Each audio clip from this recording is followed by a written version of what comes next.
அவங்க போறது வந்து ஒரு ஒரு முக்கியமான யாத்திரைக்காக போறாங்க. அந்த மெக்கான்றது வந்து இஸ்லாமியர்கள் மதத்துல இருக்கக்கூடியவர்கள் மிகப்பெரிய புனித தலமாக பார்க்கக்கூடிய ஒரு இடம்.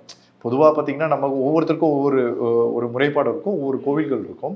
ஆனா, அந்த மெக்கா அப்படின்னு இருக்கக்கூடிய அந்த இடம் மட்டும் பார்த்தீங்கன்னா, மிகப்பெரிய முக்கிய தலமாக பார்க்கப்படுது. அதாவது எப்படி சொல்றாங்கன்னா, இந்த உலகம் தோன்றும்போதே உருவாக்கப்பட்ட முதல் ஒரு தலம் அப்படின்னே சொல்றாங்க. ஸோ, அதனால அது வந்து ஒரு ஒரு போற்றுதலுக்குரிய, மிகவும் வணங்கத்தக்கக்கூடிய ஒரு விஷயமாக பார்க்கிறோம்.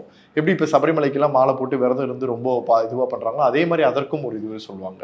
ஸோ கிட்டத்தட்ட வந்து அல்லாஹ் அவர்களுடைய கருணை இருந்து வரணும்னு அவங்க எதிர்பார்த்தா மட்டும் தான் அந்த மனிதர்கள் அங்க போக முடியுன்ற அளவுக்கு அது பெருசா பேசுவாங்க. இப்ப அவர் எதிர்பார்க்காததால தான் இந்த மாரி விபத்து நடந்தது. இந்த மாரி விஷயங்கள் தொடர்ந்து நெறைய இடத்துல பார்க்குறோம் நம்ம. ஏன்னா, நீங்க பாருங்க ஒரு ஒரு ஒரு ஒரு புனித யாத்திரைன்னு சொல்லப்படுறது. இதுல ஆண்கள், பெண்கள், குழந்தைகள்னு இருக்காங்க. நீங்க இப்போ 42 பேர் கிட்டத்தட்ட சொல்லப்படுதுல, 11 பேர் வந்து பார்த்தீங்கன்னா, குழந்தைகள் மட்டுமே சொல்லப்படுது.